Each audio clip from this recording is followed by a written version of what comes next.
Good afternoon. Today I'm going to be reviewing the Rolex Sea Dweller reference 16600. This watch is available from Chronex.com for €11,550.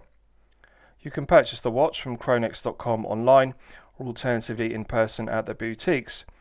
All their watches are Chronex certified original by their in-house watchmakers, and all their watches are covered by the Chronex 24-month warranty. So firstly, let's look at the box that the watch comes in, and then I'll talk you through the other items one gets with the piece. So the Rolex Sea Dweller 16600 comes in this green outer box with the Rolex coronet on the lid. One removes the lid, pulls down the flap, and the inner watch box is protected by a piece of foam. And I'll show you the watch box itself. Very aesthetically pleasing, and as you can see it has the gold coronet embossed. And this is a 2007 piece, so it has the earlier style of watch box, and it still has the original microfiber polishing cloth. As you can see, it looks slightly different to the present day watch box. It doesn't have the compartment which one pulls down. With regards to the other items, this piece is from 2007, but I'm pleased to report it was serviced by Rolex Service Centre on the 29th of January 2019, so it is in excellent as new condition. It's always nice to see a piece which is from 2007, but it has service history, and it was serviced by Rolex Service Centre rather than being independently serviced. This is the plastic warranty card, and as you can see it is earlier than the current electronic style warranty card, but however it's later than the earlier certificate of authenticity that came with pieces prior to 2000. For security I've covered up the serial number of the piece, but you can see the reference number is 16600, which denotes that this is the Sea Dweller. So with regards to the specifications of the piece, this is the Rolex Sea Dweller reference 16600.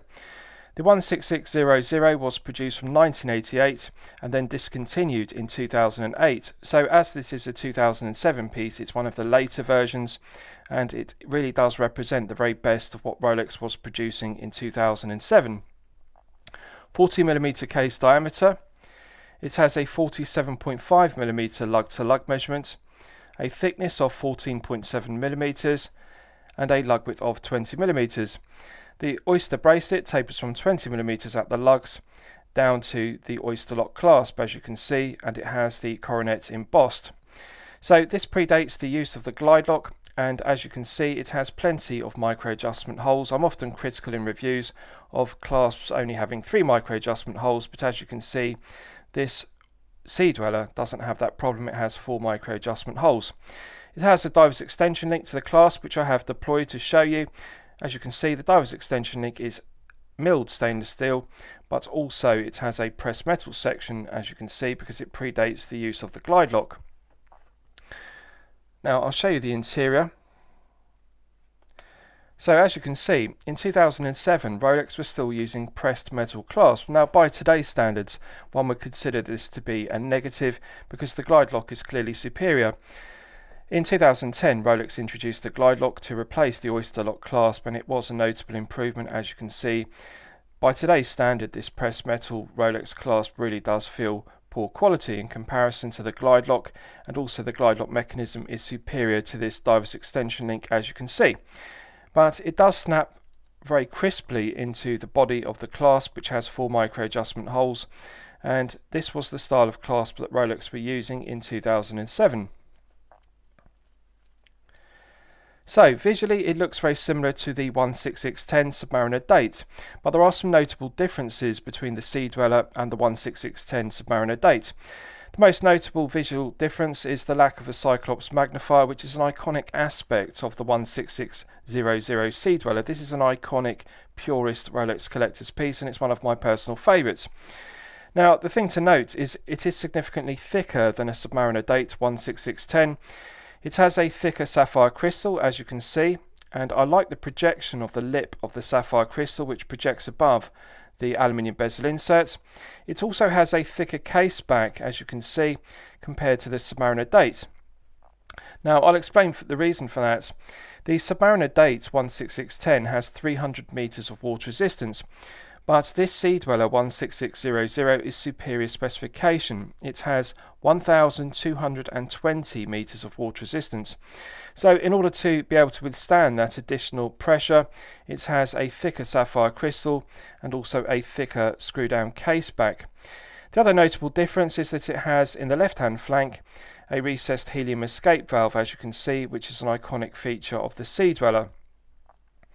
Now, there is no AR coating on the underside of the sapphire crystal, and again, by today's standards, that would be considered a negative.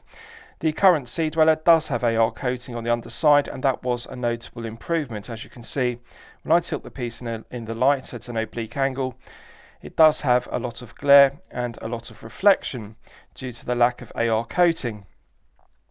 The applied indices and the Mercedes hands are made from white gold, and they're absolutely gorgeous to look at because they predate the use of the maxi dial layout. As you can see, the applied indices in white gold are slightly smaller than the contemporary maxi dial, which has larger applied indices in white gold, but it has very similar dial layout and also similar Mercedes hands. So I like the execution of the dial. The lack of the Cyclops magnifier really does immediately identify this as a Sea Dweller and not a Submariner date 16610. Now, with regards to the dial, I want you to look closely at the 6 o'clock position. As you can see, at 6 o'clock it says Swiss made under the 6 o'clock index, and that really is something to note. Prior to 2000, the Sea Dweller 16600 used tritium as the exciter for the applied indices, the Lume pip and also the Mercedes hands. Now, after 2000, Rolex changed from using tritium as the exciter to superluminova.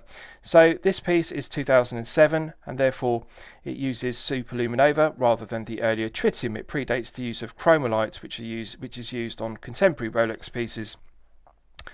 Now, as you can see, it says Swiss made. On the earlier versions prior to 2000, at the 6 o'clock position, it said T25, and the T25 denoted the use of tritium, which was radioactive. So tritium was discontinued for two reasons. One, that it was radioactive. Superluminova wasn't radioactive. Now, the other reason is it degrades with time. Now, purist collectors like tritium dial Sea Dwellers because the tritium on the applied indices, the Mercedes hands and the Lume pip, when it degrades, it develops a lovely patina. The tritium changes to a cream colour and then to a peach colour, which is very aesthetically pleasing on vintage pieces. Personally, I prefer to see superluminova used because the performance of superluminova is better. It doesn't degrade with time as per tritium, although I do have an appreciation as a purist Rolex collector for tritium. I do like when it patinas to a lovely cream or peach tone.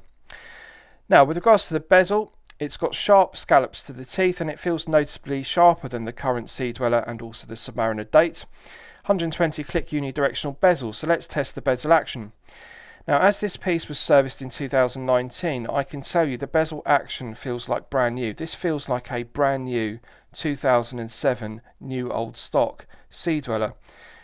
The bezel action feels tighter than on my Submariner, for example. No lateral side-to-side play whatsoever, no back play whatsoever, and that really is a credit to Rolex's bezel making capability. This is a 2007 piece. And the bezel feels as tight in 2021 as it did when this was brand new in 2007. So no lateral side-to-side play, no back play whatsoever, nice loud audible clicks, and needless to say the alignment is perfect. This is something I really like about Rolex pieces such as the Sea Dweller and the Submariner date. They have the perfect bezel action, just the right amount of firm resistance, nice loud audible clicks, and I just love the feeling of the firm resistance, perfect alignment, no lateral side-to-side play, no back play. It really is the perfectly executed bezel. The other thing I like about it is the sharper teeth. The modern ceramic Sea Dweller and also Submariner date, the scallops to the teeth aren't quite as sharp. For example, on my Submariner, the teeth don't feel as sharp, and when one has a bare index finger and thumb, one can feel the difference. The Sea Dweller really is a tool watch. This was meant for commercial divers, and one can really tell because the teeth feel very sharp. It's designed to be grippy when worn with a glove or alternatively when a hand is wet. And it really is a very well executed bezel. As you can see, flawless mirror polishing to the scallops to the teeth. Just absolutely gorgeous. It really is a beautiful bezel. I like the aesthetic of the aluminium bezel insert. It predates the use of ceramic. Now the negative is, of course, it's not as scratch resistant as ceramic, which was a notable upgrade. But the thing I love about this style of aluminium bezel insert is it does patina. With time it will wear and therefore fade. And this has the original 2007 bezel insert. It hasn't been replaced with a service bezel insert, and it also has the original Superluminova hands. They haven't been replaced. And as a purist Rolex collector, this is something I always look for, the three key elements. It should have the original dial, the original handset and the original bezel. And often these are replaced. When a piece goes to Rolex Service Centre, they will replace the dial, the hands and also the bezel if there is wear, because they consider it to be an imperfection. Now, purist Rolex collectors like to see some wear. They like to see patina to the bezel. They also like to see the patina develop to the tritium hands and also the applied indices. But as this is a Superluminova dial and handset, it's not going to patina, and therefore Rolex Service Centre did not replace it in 2019. So it has the original handset, the original dial, the original bezel, which is something that I really like. Now, if you look at the case polishing, this is a very crisp example. It has the original grained finish to the tops of the lugs, as you can see. Absolutely gorgeous. Often watch dealers will over polish vintage Rolex pieces, and one can see that it loses the grained finish to the oyster steel on the tops of the lugs. It's a characteristic of the pre-ceramic era, the 16600 and also the 16610, that they have this grained finish to the tops of the lugs. The mirror polishing to the flanks is absolutely flawless. Now, something to note. Earlier versions of the 16600 Sea Dweller had holes in the lugs. And that really did give it a tool watch aesthetic, but as this is a later post-2000 Sea Dweller, the holes in the lugs are absent. Rolex removed them, so the flanks are perfectly smooth. Absolutely gorgeous luster to the polishing, just absolutely gorgeous to look at. The crown guards haven't been over polished. They've got nice crisp edges to it, perfect symmetry. One thing I look at when appraising a vintage piece like this is there should be good symmetry. The flanks of the case should have plenty of meat. They shouldn't be over polished. And as you can see, if you look at the two flanks, the two thicknesses of the case, they have the same symmetry on all four of the lugs. As you can see, it hasn't been over polished. It's still got the original factory finishing to the chamfer, which marks the transition between the mirror polished flanks and the brush satin finish grained tops of the case. So this is the perfect example of a 16600 in excellent original condition. Solid end links rather than the earlier hollow end links in the oyster bracelet, and as you can see, the oyster still has a beautiful luster to it. Absolutely gorgeous to look at. Flawless mirror polishing to the flanks, and it really is just an absolute delight to look at. So I'll give you a wrist shot and you can see how it fits on my 8-inch wrist. Now, I haven't sized the bracelet, but as you can see, it fits my 8-inch wrist to perfection with all the links in the oyster bracelet. The fit and the comfort level of this 16600 is perfection. Visually it looks similar to a 16610, and due to having a very similar 40mm case, it's one of the greatest looking Rolex pieces ever made. I actually prefer the lack of the Cyclops magnifier on the Sea Dweller versus the Submariner Date 16610. The thicker sapphire crystal is just gorgeous to look at. If you look at the profile, the lip of the sapphire crystal projecting above the bezel, it catches the light beautifully and it's just absolutely mesmerizing. Now, the lack of AR coating is a negative, and really it would benefit from AR coating, and of course the current Sea Dweller does have anti-reflective coating on the underside, but it's gorgeous the way it catches the light. It's a highly reflective, highly glossy piece. I love the taper of the slender lugs to the 16600's case, and the proportions of the bracelet are perfection, 20mm tapering down to the oyster lock clasp, as you can see. One thing to look at when buying a vintage Rolex piece is the embossed crown on the pressed metal clasp. It should be 3D, it should be proud. Often when they're over polished, they go very flat and distorted. They don't have that sharpness, the crispness of the coronet. But this is the original 2007 clasp, and it is in as new condition. It has not been over polished. It's got that embossed 3D effect, and it's as one would expect for a perfect original correct piece. Just absolutely gorgeous. The feel good factor is outstanding. Now this is 149 grams with all the links in the Oyster bracelet. And as I've discussed in previous reviews, I regard 150 grams to be the sweet spot for wrist presence and also comfort level. And I can tell you, wearing this piece for 8 to 12 hours per day, it is incredibly comfortable. However, the thing to note is it is significantly taller than a Submariner Date 16610. It's 14.7 millimeters due to the thicker case back and the thicker sapphire crystal, so it does sit taller on the wrist, and therefore you're going to find it more difficult to slip underneath the shirt cuff.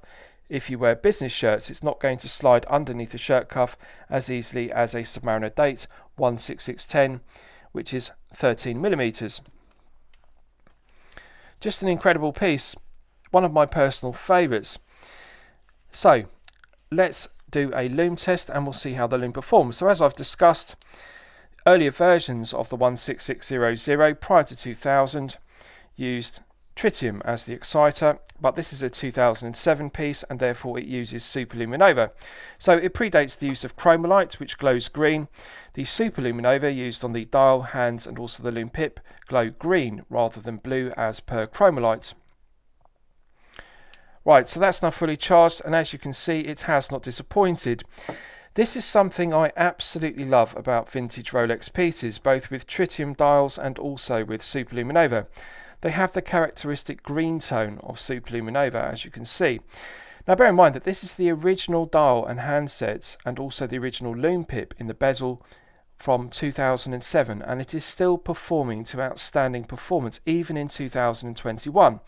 Now it was serviced in 2019, but Rolex Service Centre did not replace the dial, the hands and the bezel insert. This is original, this is a correct 2007 piece. And even in 2021, the superluminova performance is just incredible. This is 10 out of 10 superluminova performance.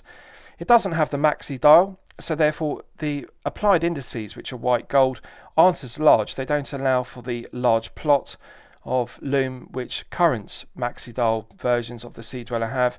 They have more they have more chromolite applied to the applied indices, but still it's just incredible. I love the green tone of it. It gives it that vintage aesthetic, the tool watch look. So just absolutely gorgeous to look at. And I actually prefer both tritium and also superluminova because of the green tone rather than the blue tone of chromolite. I actually think Rolex made a mistake when they introduced chromolite because they changed the colour of the lume from green to blue. I actually think the green is more aesthetically pleasing.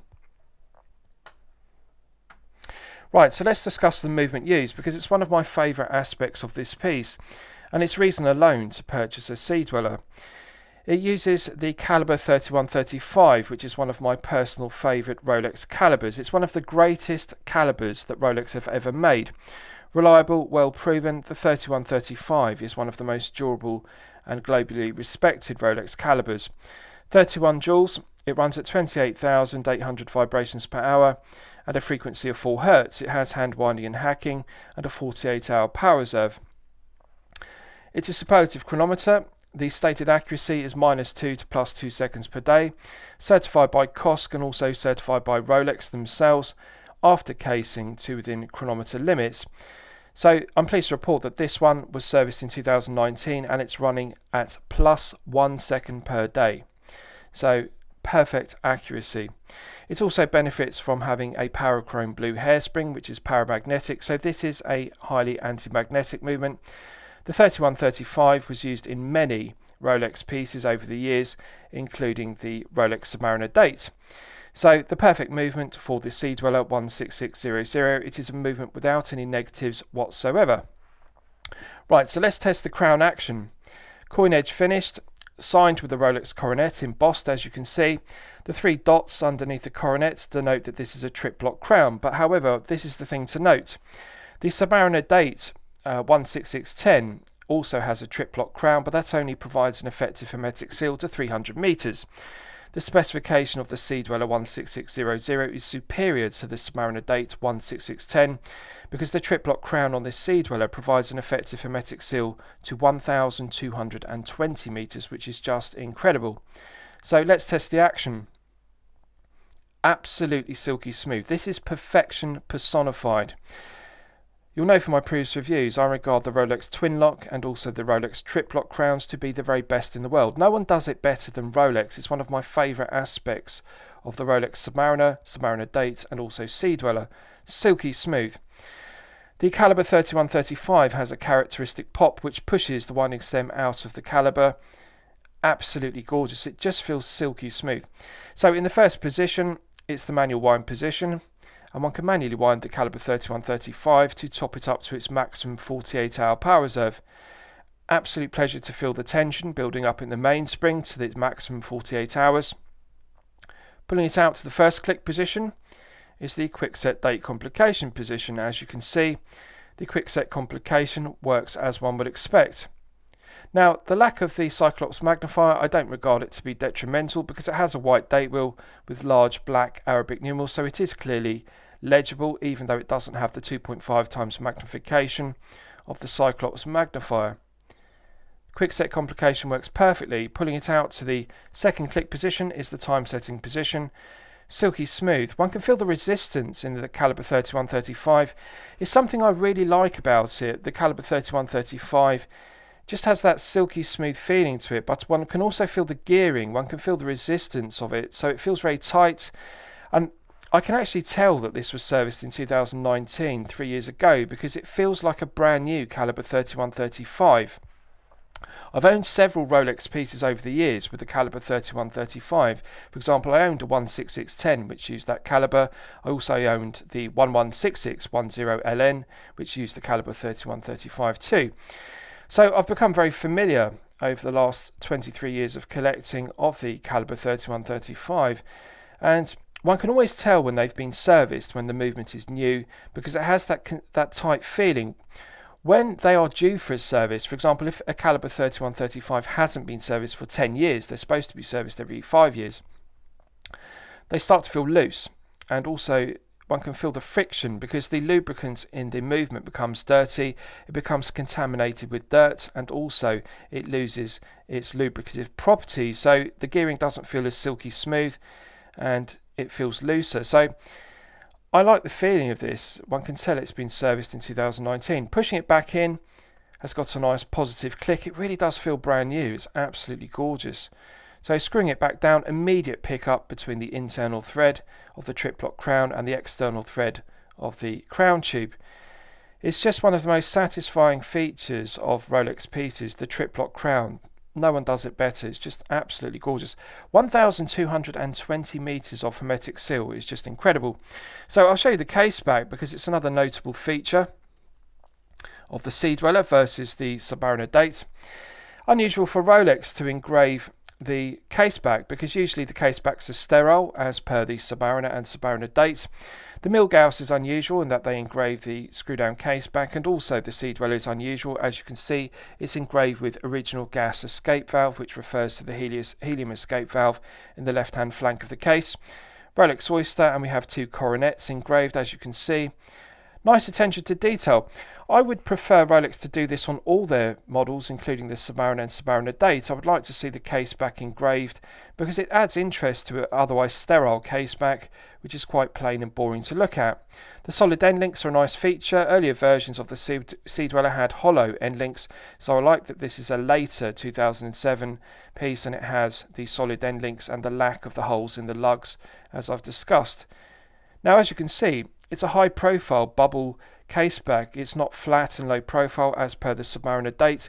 It needs to be thicker to withstand 1,220 meters of pressure. The Submariner Date only has 300 meters of hermetic seal, but if you look at the thickness of it, you can see that it is significantly thicker than on a Submariner Date, and that adds to the overall thickness of the piece. 14.7 millimeters versus 13 millimeters of the Submariner Date. Right, so lastly I'll summarise the piece. What do I think of it overall? Well, when I'm considering reviewing a watch on my channel, the watch should meet two criteria. It should be both excellent quality and excellent value at the respective price point. So this 16600 is €11,550. Yes, it is unquestionably excellent quality, and yes, it is unquestionably excellent value. This is an iconic purist Rolex collector's piece, and now is the correct time to purchase this piece because it is a strong investment piece. Since its discontinuation in 2008, the prices of the 16600 Sea Dweller have increased, and really it is a very strong investment. It's like the 16610 Submariner date, and it is a purist Rolex collector's piece and therefore very sought after, because the current Sea Dweller has a Cyclops magnifier. This really is the very last of the pre-ceramic Sea Dweller. It was discontinued in 2008. This is a 2007 piece, so it is the very best of the Sea Dweller pre-ceramic era. And for that reason, it's very sought after by purist Rolex collectors. It doesn't have the holes as per the earlier versions prior to 2000. Solid end links rather than hollow end links, so it really is the very best. It also has the superluminova on the lume pip, the dial and the hands rather than the tritium. So this really is the very best of the 16600 Sea Dweller, and it was serviced in 2019 as you can see, so it is in excellent as new condition. It's a correct piece. The symmetry of the case is outstanding. It's not over polished, it's crisp, nice sharp edges to the case that haven't been rounded off, nice sharp chamfers, and I really like it has the original grained finish on all four tops of the lugs, which is something I look for in vintage pieces. So this is the perfect example of a highly collectible piece. So I'm going to highly recommend it to you for your consideration. I hope you've enjoyed my review of this Rolex Sea Dweller 16600. Please feel free to post your own comments below the video. Thank you very much.